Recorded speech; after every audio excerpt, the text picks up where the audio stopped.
세계 정부에서는 오랜 기간 사람 열매 모델 태양신 니카를 추적했으나 결국 사람 열매 모델 태양신 니카를 찾지 못했고 사람 열매 모델 태양신 니카를 더 이상 추적하는 것을 반쯤 포기하며 악마의 열매 도감의 사람 열매 모델 태양신 니카의 이름을 고무고무 열매라고 허위로 등재합니다. 하지만 기적적으로 사이퍼폴이었던 후주우가 사람 열매 모델 태양신 니카를 찾게 되었고 세계 정부로 호송하려 합니다. 하지만 갑자기 샹크스가 나타나 사람 열매 모델 태양신 니카를 강탈하였고 샹크스는 사람 열매 모델 태양신 니카를 손에 넣게 됩니다. 그리고 샹크스는 곧바로 악마의 열매를 먹진 않았고 후샤 마을에 머무르게 됩니다. 그리고 운명적으로 루피가 사람 열매 모델 태양신 니카를 먹게 되었고 샹크스는 매우 당황하는 모습을 연출합니다. 그리고 당시에는 이를 단순한 사고로 치부하였습니다. 하지만 이제 와서 돌이켜보면 샹크스가 굳이 세계 정부가 호송하고 있는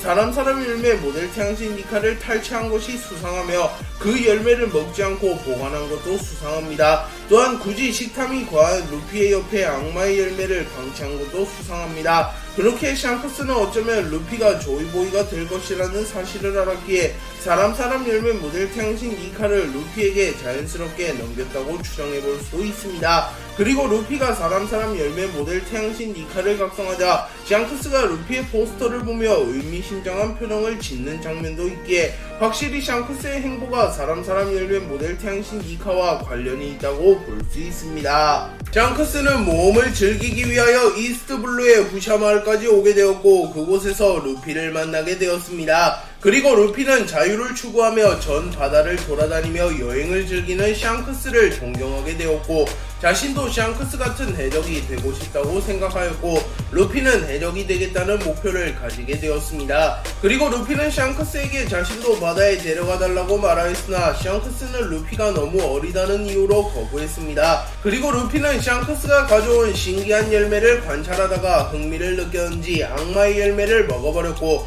루피는 순식간에 고무인간이 되었습니다. 그리고 이후 샹크스와 루피가 마키노의 주점에서 쉬고 있었으나 히그마가 나타나 회방을 놓습니다. 그리고 샹크스는 불필요한 싸움을 하지 않기 위하여 그냥 넘어갔으나 루피의 자존심에 스크래치가 났고 루피는 홀로 히그마를 찾아갔고 샹크스에게 사과하라고 말합니다. 하지만 히그마는 루피를 비웃으며 루피를 죽여버리려 하였고 그 순간 샹크스가 나타나 히그마 일당을 순식간에 제압합니다. 하지만 히그마는 연막탄을 터뜨리고 바다로 도주하였고 히그마는 그네의 주인 후샤디 뉴에이지에게 먹혀버립니다. 그리고 후샤디 뉴에이지는 곧바로 루피를 잡아먹으려고 하였으나 샹크스가 루피를 지켜주었고 그 과정에서 샹크스는 팔을 잃게 되었습니다. 그리고 샹크스는 루피에게 네 목숨에 비하면 팔 하나쯤은 싼 거야 라고 말하며 루피를 위로해주는 대인보다운 면모를 보여주었고 훗날 흰수염에게 자신의 팔은 신시대에 걸고 왔다고 말합니다.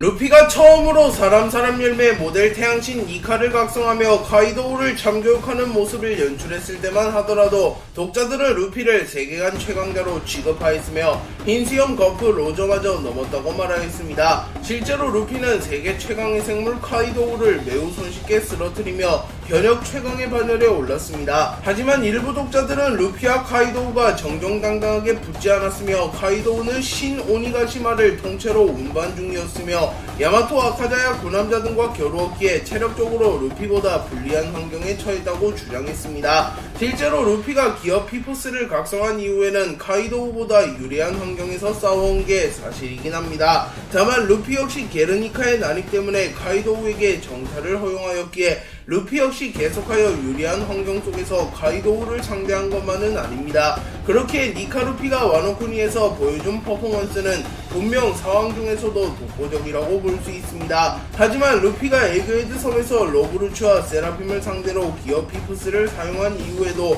생각보단 약한 모습과 실망스러운 퍼포먼스를 연출하였고 루피의 평가가 크게 하락하게 되었습니다. 그렇게 현재는 대부분의 독자들이 루피를 흰수염 거풀 로저보다는 아래로 평가하고 있으며 일부 독자들은 루피를 상황보다 아래로 평가하기도 할 만큼 니카 루피의 위상이 과거보다는 확실히 떡락했다고 평가할 수 있습니다. 코브라 왕은 알라바스타를 포함한 세계의 역사를 언급하며 네팔타리 가문이 마리조아로 이주를 거부했다면 반드시 알라바스타에 네팔타리 릴리라는 이름이 기록되어 있어야 된다고 말합니다. 하지만 코브라는 나라에 남은 오랜 서적들을 이잡듯이 뒤져서 전부 읽었다. 우리들이 알 수 있는 건 공백의 100년 이후에 문헌에 쓴 역사뿐이다만 없단 말일세. 릴리 여왕의 이름이. 그녀는 알라바스타 왕국으로 돌아오지 않았어. 릴리 여왕의 남동생이 그 이후 알라바스타를 통치했지. 그녀에 대해 뭔가 알고 있는 것은 없는가? 라고 물으며 릴리 여왕의 이름이 알라바스타에 남겨지지 않은 것에 대하여 의문을 품으며 어쩌면 릴리 여왕이 알라바스타로 돌아오지 않고 마리조아에 남아있었을 수도 있다고 말합니다. 그리고 이 릴리 여왕은 단순한 창조주 중 한 명이 아니라 이무와 밀접한 연관이 있는 인물이거나 어쩌면 이무 본인일 수도 있기에 릴리 여왕이 어떠한 이유로 알라바스타로 돌아오지 않았던 것, 원피스의 역사를 관통하는 거대한 사건일 수도 있습니다. 그리고 세턴성은 뭔가 했더니 800년도 전의 이야기, 확실히 네팔타리 가문의 왕만이 이곳에 살지 않은 것만은 사실이다만 우리들도 나라로 돌아간 거라 생각했던 그 이유도 동양도 아주 먼 옛날의 일, 알 여지도 없지. 미안하네, 모르겠군 이라고 말합니다. 그리고 이 대화를 이무도 엿듣고 있었기에 코브라와 오로성의 대화는 단순히 오로성과 한 국가의 왕의 대화가 아니라 거대한 사건의 전말이라고도 추정해볼 수 있습니다. 그리고 실제로 코브라가 오로성과 대화를 나눈 이후 세계정부에 가여 제거되며 혁명의 등불이 타오르며 세상이 변하기 시작합니다. 샹크스는 신세계에서 황제처럼 군림하는 사왕이며 악마의 열매 능력발로 사왕이 된 인물도 아니기에 패기가 매우 뛰어난 인물이라고 추정됩니다. 그러나 샹크스는 후샤 마을에서 고작 대왕류 따위에게 일격으로 팔이 뜯겨 나가게 되었고 평생을 외파리로 살게 되었습니다. 보통 해왕류는 현상금 2에서 3천만 베리만 되는 인물도 손쉽게 제압하는 경우가 허다하기에 사왕인 샹크스가 해왕류에게 팔을 뜯긴 장면은 아직까지도 원피스 세계관 최대의 미스터리 중 하나로 남아있습니다. 특히 샹크스는 폐왕색 패기를 사용할 수도 있는 인물이기에 폐왕색 패기를 사용하여 해왕류를 기절시켰어도 됐으며 무정색 패기를 사용하여서 해왕류의 공격을 막거나 견문색 패기를 사용하여 해왕류의 공격을 피했어도 됩니다. 그렇기에 독자들은 샹크스가 해왕류에게 팔을 헌납한 이유는 작품 초기에 일어난 설정 오류이거나 샹크스가 모종의 이유로 고의로 팔을 헌납했다고 말하고 있습니다. 또한 일부 독자들은 루피 코인을 확실하게 타기 위해서 일부러 감동적인 퍼포먼스를 연출했다고 말하기도 합니다. 초파가 먹은 악마의 열매는 동물계 악마의 열매, 사람 열매입니다. 사람 열매는 종류가 꽤나 다양한 열매로 현재까지 밝혀진 사람 열매는 사람 열매 모델 태양신 니카, 사람 열매 모델 대불, 사람 열매 모델 오우 유도가 있습니다. 그리고 초파가 먹은 사람 열매는 아무런 모델이 없는 평범한 사람 열매로 현재까지 밝혀진 사람 열매 중 유일하게 환수종 열매가 아닌 열매입니다. 그렇게 사실상 사람 열매 중 성능이 가장 안 좋다고 볼 수 있습니다. 하지만 동물이 먹게 되면 사람 열매도 충분히 메리트가 있는 열매라고 볼 수 있는데요.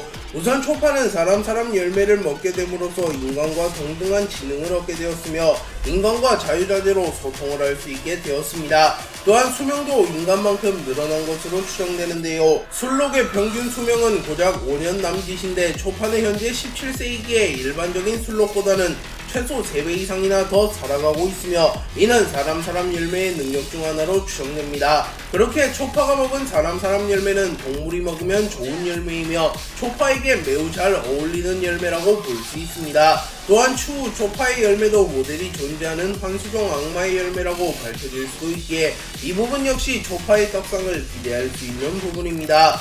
사람 열매 모델 태양신 니카의 능력을 가장 먼저 각성한 인물은 조이보이입니다. 조이보이는 원피스를 남긴 장본인이며 공백의 100년 당시 세계정부와 대립했던 인물로 추정됩니다. 하지만 조이보이는 결국 세계정부에게 패배하며 기록이 말소되었고 조이보이는 새로운 조이보이이자 태양신 니카의 의지를 이어가며 세계정부로부터 세상을 해방을 시켜줄 전사를 기다려왔고 러드 포네그리프 원피스 고대 명기를 남겼습니다. 그리고 그 인물은 무려 800년이 지나서 나타났으며 조이보이가 기다린 인물은 루피였습니다. 물론 중간에 로저가 먼저 원피스를 찾긴 하였으나 로저는 자신이 조이보이가 될 수 없음을 깨달았고 뒤에 일족으로서 조이보이의 의지를 이어가기 위하여 자신의 목숨을 희생하며 대해적시대를 개막하였습니다. 그리고 결국 세계정부의 방해에도 불구하고 루피는 카이도우와의 대결에서 사람 열매 모델 태양신 이카의 능력을 각성하며 조이보이가 되는데 성공하였습니다. 그리고 루피가 라프텔에 도달하여 원피스를 찾으며 해적왕이 될 날이 멀지 않았으며 세계의 진실을 파악할 날도 멀지 않았기에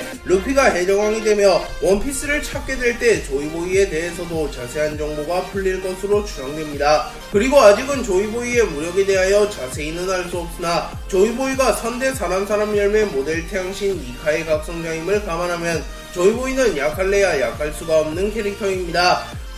거프는 샹크스가 루피를 해적의 길로 빠뜨린 결정적인 역할을 했으며 더 나아가 해적왕이 되겠다는 꿈을 심어준 인물임을 알았기에 샹크스를 싫어하고 있었으며 원망하고 있었습니다. 그래서 루피가 샹크스를 칭찬하거나 샹크스에 관한 이야기를 할 때면 루피에게 화를 냈으며 정상결전에 샹크스가 난입하자 빨간머리 루피를 해적의 길로 빠뜨린 남자 라고 말하며 분노한 표정을 짓기도 하였습니다. 하지만 이러한 거프도 샹크스의 실력만큼은 인정하며 자신이 객관적으로 우위였던 세월이 길었음에도 샹크스를 때려잡으러 가지 않았던 것을 보면 샹크스를 미워하기는 했어도 원수처럼 여기진 않았던 것을 볼 수 있습니다. 그리고 거프는 루피가 샹크스처럼 되고 싶다고 말하자 너 애당초 넌 붉은 머리 샹크스라는 사내가 어떤 해적인지 알기는 하는 게냐. 지금은 별들의 수만큼이나 많은 해적들 중에서도 그 흰 수염과 어깨를 나란히 하는 4명의 대해적 중 한 명이다.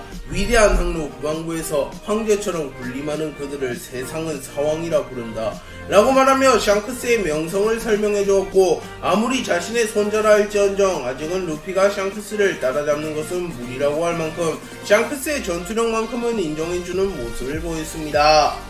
샹크스와 미호크는 과거 세계 최강의 검사 자리를 두고 경쟁했던 라이벌 관계이며 수차례 격돌하였으나 승부를 내지는 못하였습니다. 그리고 흰수염은 샹크스와 미호크의 경쟁을 보며 치열한 나날이라고 말하며 이 둘의 강함을 인정해주기도 하였습니다. 흰수염은 자존심이 무척 강한 인물인데 이들의 대결을 인정한 것을 보면 미호크와 샹크스가 얼마나 강한지 알 수 있습니다. 하지만 샹크스가 루피를 구하며 후샤딘 UAG에 의하여 한 팔을 잃게 되었고 한 팔을 잃은 샹크스와는 겨루고 싶지 않은 미호크 때문에 둘의 승부는 자연스럽게 중단되었습니다. 그리고 미호크는 자연스럽게 세계 최강의 검사가 되었고 샹크스는 이후 사왕이라고 불리게 되었습니다. 그리고 미호크와 샹크스는 다시 만나게 되었고 미호크는 어느 섬에서 쉬고 있는 샹크스를 찾아왔고 샹크스는 그날따라 기분이 나빴기에 미호크가 찾아오자 승부라도 벌일 것이냐고 묻습니다. 하지만 미호크가 몸도 불편한 자네와 새삼스레 승부는 가려서 뭘 어쩌겠냐 라고 말했고 루피의 수배지를 건네며 루피에 대하여 묻기 위해서 찾아왔다고 말합니다. 그러자 루피 바라기 샹크스는 불쾌했던 감정을 모조리 잊으며 곧바로 미호크와 술파티를 벌입니다.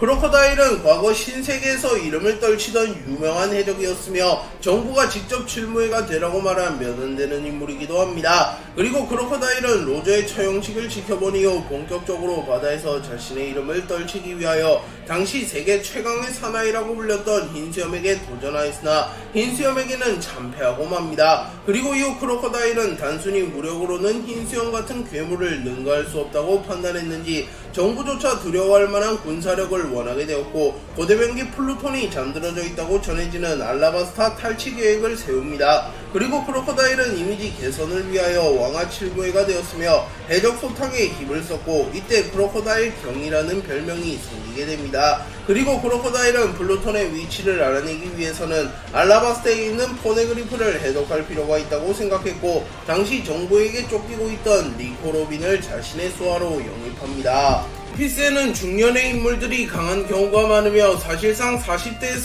50대가 전성기라고 봐도 무방할 만큼 중년이 청년들보다 강한 경우가 많습니다. 대표적인 예로는 사왕들이 있으며 티치와 샹크스는 30에서 40대이며 카이도우 빅맘은 50에서 60대이며 흰수염은 무려 70대의 사왕이라고 불리며 신세계에서 군림하였습니다. 물론 루피는 말도 안 되는 재능을 바탕으로 무려 19세의 나이에 사왕에 등극하였습니다. 그리고 오다 작가님은 한 인터뷰에서 원피스에 있는 중년들은 매우 강하다. 현실 세계에 많은 중년들이 있으나 그들은 강하지 않다. 나는 만화에서는 그들이 강했으면 좋겠다. 라고 말하며 적어도 원피스에서만큼은 중년들이 강했으면 좋겠다고 말하였습니다. 그리고 실제로도 원피스 세계관의 인간의 전성기는 대략 40에서 50대로 추정받고 있으며 거프 흰수염과 같은 경우를 보면 거의 80세가 다 되어가도 세계관 정상급 무력을 소유한 경우도 존재합니다.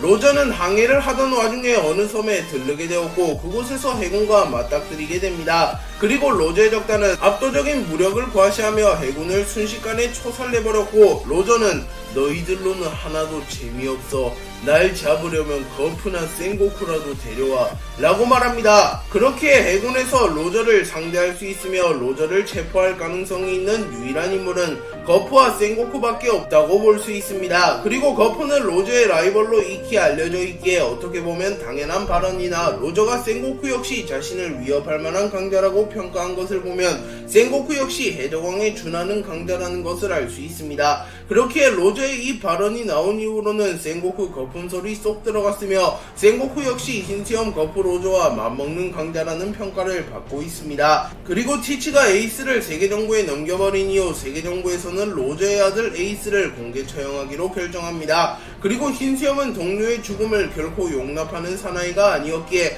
에이스의 공개 처형 소식이 전해지자마자 마린포드를 침공할 계획을 세웁니다. 그리고 흰수염의 성격을 누구보다 잘 알고 있었던 센고쿠 역시 모든 정의의 힘을 집합시켜 흰수염을 막으려 합니다. 그리고 마침내 두 캐릭터는 정상결전에서 제외하게 되었고 흰수염은 그라라라라 몇십 년 만인가 센고쿠 라고 인사를 나눕니다. 그리고 본격적으로 전쟁이 시작되었고 마르코는 흰수염에게 해군이 에이스의 처형을 앞당기려 한다는 소식을 입수했다고 말합니다. 그러자 흰수염은 그건 역시 함정일 거다. 센고쿠는 도청 따위를 당할 만큼 허술한 사내가 아니야 라고 말하며 센고쿠 정도 되는 지략가라면 결코 도청을 당하는 실수를 하지는 않을 것이라고 말하며 센고쿠를 고평가해줍니다. 그리고 이후에도 흰수염은 해군의 움직임을 살피며 센고쿠의 작전을 계속하여 읽으려고 하였으나 센고쿠는 아카이누를 이용하여 결국 지략으로는 흰수염에게 승리하며 정상결전을 승리로 이끌었습니다. 그렇게 전투 센스나 지략 면에서는 흰수염보다 센고쿠가 앞서간다고 평가할 수도 있습니다.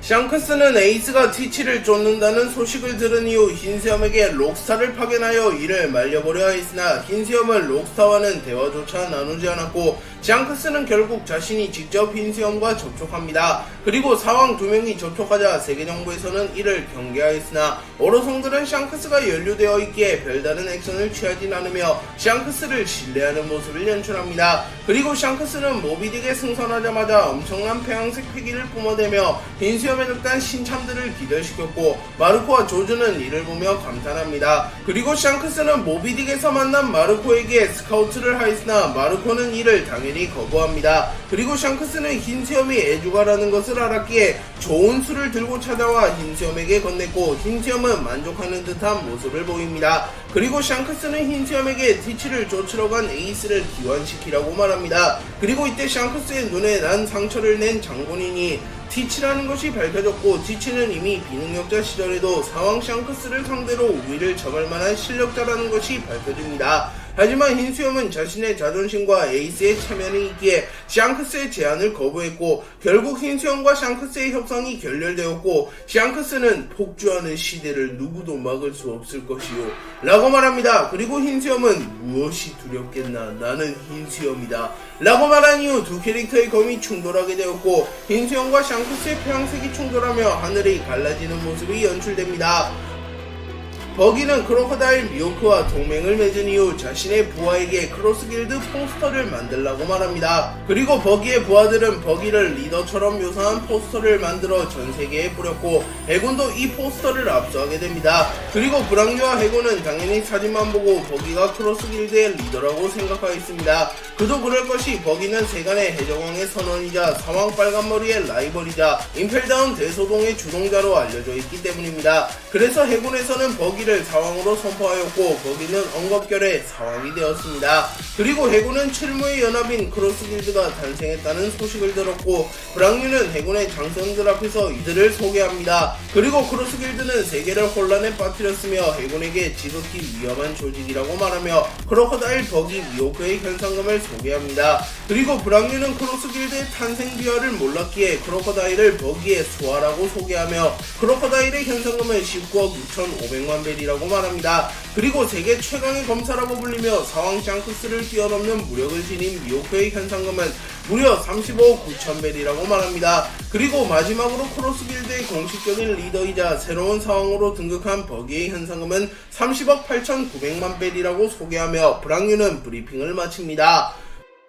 마르코 조즈 비스타는 흔히 마조비라고 불리며 흰수염 해적단을 대표하는 사왕 최고원부로 평가받습니다. 마르코는 1번 대대를 맡고 있으며 흰수염이 가장 신뢰하는 인물입니다. 그리고 조즈는 3번 대대를 맡고 있으며 비스타는 5번 대대를 맡고 있습니다. 마르코 조즈 비스타는 약 30년 전에도 흰수염 해적단에서 활동하던 이들이며 이 당시에는 유망주로 묘사된 것을 보면 본격적으로 전성기를 맞이하며 한 대대를 이끈 시기는 대략 10여 년 전부터로 추정됩니다.